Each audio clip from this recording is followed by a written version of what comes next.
स्नेहा का सपना था कि उसे कोई बहुत ज्यादा समझदार और स्मार्ट पढ़ा लिखा लड़का मिले। लेकिन कहते हैं ना, जो भाग्य में होता है होता वही है। देख, मैं साफ कह रही हूँ, लड़की के बाप के पास भर भर के पैसा है। अरे एक बार लड़की ने तुझे पसंद कर लिया तो समझ के पैसे की तो नदियां भर जाएंगी, लेकिन फिर भी तेरी प्यास नहीं बुझेगी बेटा। अरे माँ, फ्रिज में मैंने 2 बोतल पानी की रखी है, और कैसे प्यास बुझेगी? अरे 5वीं फेल, मैं बात कर रही हूँ पैसों की प्यास की। तू गवाह नहीं समझेगा इस बात को।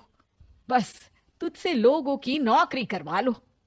वो क्या है ना आशीष की माँ, वो सीधा है, और जिसे तू लोगों की नौकरी बोल रही है ना, वो आशीष का प्यार है अपने लोगों के लिए, जिनसे वो प्यार करता है या जिनसे जुड़ा हुआ है वो। अरे जमाना नहीं रहा वो। अरे आज की डेट में तो ना बेटा माँ का है, ना ही पति पत्नी का। कैसी बात कर रही है माँ? चाहे दुनिया यहाँ की वहाँ क्यों ना हो जाए, मैं आपके बिना नहीं रह सकता। ना ही मैं आपको कभी धोखा दे सकता हूँ। अरे हाँ, ठीक है ठीक है। देख, लड़की को पढ़ा लिखा लड़का चाहिए तो वहां चुप रहना। जबान खोलेगा तो पता चल जाएगा कि 5वीं पास है। अरे तो पढ़ा देती ना आगे। माना सौतेली माँ हो, लेकिन दहेज की लालच तो अपने बेटे जैसी ही रख रही हो। पापा ऐसा मत बोलिए ना माँ को, वो मेरी माँ है, मैं उनसे बहुत प्यार करता हूँ। अच्छा अच्छा बेटा, कुछ नहीं कहता, बस तैयार हो जा, चलते हैं और देखते हैं कि कौन है लड़की और क्या चाहती है। सभी मिलकर लड़की देखने जाते हैं, जहां स्नेहा आशीष को देखकर ही इम्प्रेस हो जाती है। वाह, कितना हैंडसम है। काश इससे मेरी शादी हो जाती, लेकिन पता नहीं कितना पढ़ा लिखा है। स्नेहा, लड़का बहुत अच्छा है, बेचारी की माँ दूसरी है, लेकिन देख रही है ना, हीरा भी इतना चमकीला नहीं होगा जितना कि ये। स्नेहा को समझ नहीं आता कि वो क्या करे। वो आशीष से मिलती है, उसकी सादगी, उसकी बातें उसे भा जाती है। मैंने नहीं सोचा था कि इतना पढ़ा लिखा लड़का मुझे मिलेगा। मैं शादी करने के लिए तैयार हूँ। और फिर स्नेहा और आशीष की शादी हो जाती है।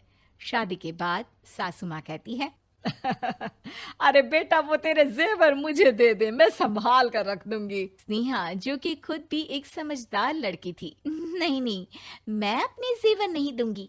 उसके लिए तो मैंने पहले ही लॉकर खुलवा लिया था माँ जी। ये मेरी कुछ आर्टिफिशियल ज्वेलरी है, इसे रख लीजिए। वैसे मेरी अलमारी में जगह नहीं है ना। सास बेचारी नई नई बहू से क्या उलझती। सुनिए जी, मैंने आपके लिए खाना और नाश्ता बना दिया है। ऑफिस कब जाना है? कौन से ऑफिस में? मैं तो घर का सारा काम करता हूँ। हाँ, क्या बात कर रहे हैं?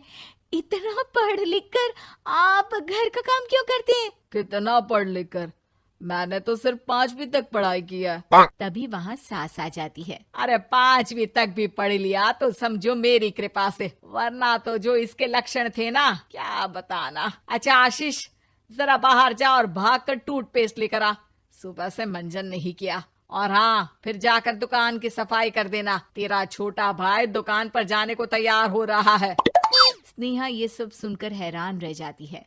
वो सोचती है कि आखिर उससे क्या गलती हो गई जो उसके साथ ऐसा हुआ। आशीष स्नेहा के पास जाता है। सुनो, तुमको तो मैंने पहली मुलाकात में ही बताया था कि। स्नेहा आशीष की बात ही नहीं सुनना चाहती है। वो जोर से चिल्लाती है, चुप रहो बिल्कुल, गंवार कहीं के।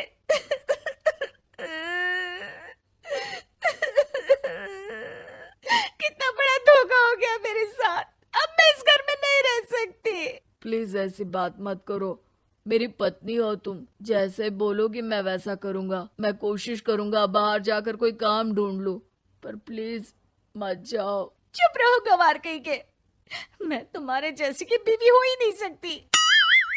आशीष स्नेहा को लाख समझाने की कोशिश करता है, लेकिन वो अपने मायके चली जाती है। माँ चलिए ना, स्नेहा को मना कर लेकर आते हैं। अरे जाओ, बनाने जाए मेरी जूती। इतना घमंड, जैसे कलेक्टर हो कहीं की महारानी। अरे मैं तो तुझे कहूंगी कि तू भी भूल जा, हमने नहीं भगाया, खुद ही तो गई है। माँ वो बीवी है मेरी, मैं प्यार करता हूँ उससे, मैं जा रहा हूँ उसे लेने। वहीं स्नेहा के घर पर, माँ वो तो कुछ काम ही नहीं करता, घर का नौकर है, 5वीं पास। मैं नहीं रह सकती ऐसे आदमी के साथ माँ। बेटा वो लड़का बहुत अच्छा है, उसकी तारीफ मैंने हर किसी से सुनी है। तेरा पति है, अब तक एक गलत माँ के साथ रह रहा था, तू संवारेगी तो संवर जाएगा। तभी वहाँ आशीष आ जाता है। मुझे माफ कर दो स्नेहा, पर प्लीज मुझे छोड़कर मत जाओ। मेरी माँ के जाने के बाद मुझे तुम्ही से सारी उम्मीद है। तुम जैसा कहोगी मैं करूँगा, पर प्लीज मेरे साथ रहो। सबके समझाने बुझाने के बाद स्नेहा आशीष के साथ घर आ जाती है। आ गई महारानी, अब आई हो और सच्चाई भी पता चल गई है, तो थोड़ा तमीज से पति के साथ घर देख, रसोई संभाल और हम सबकी सेवा कर। देखो, मैं अब इस घर में बंटवारा चाहती हूँ। जो मेरे पति का हिस्सा है वो उसे मिले और वो आज से कोई काम नहीं करेंगे। हिस्सा ले लो, लेकिन कमाओगे क्या, खाओगे क्या, धूल मिट्टी? अरे तेरा पति किसी काम का नहीं है, वो तो मेरा बेटा कमा रहा है तो 2 रोटी मिल जाती है इसे। तभी वहाँ स्नेहा के ससुर आ जाते हैं। मैंने एक बंद फैक्ट्री को पहले ही आशीष के नाम कर दिया है और घर के 2 तल्ले में 1 तल्ला ले लो। मैं तो आशीष के पास रहूंगा, वकील थोड़ी देर में आता ही होगा। अरे जाओ जाओ, 2 दिन में भूख से तड़प कर सब वापस आ जाओगे। बढ़िया आई बहू बेटे वाली। फिर क्या था, स्नेहा आशीष के साथ मिलकर बंद फैक्ट्री को खोलती है और मन लगाकर काम करती है। दोनों की मेहनत रंग लाती है और आशीष अपनी मेहनत से एक सफल बिजनेसमैन बन जाता है।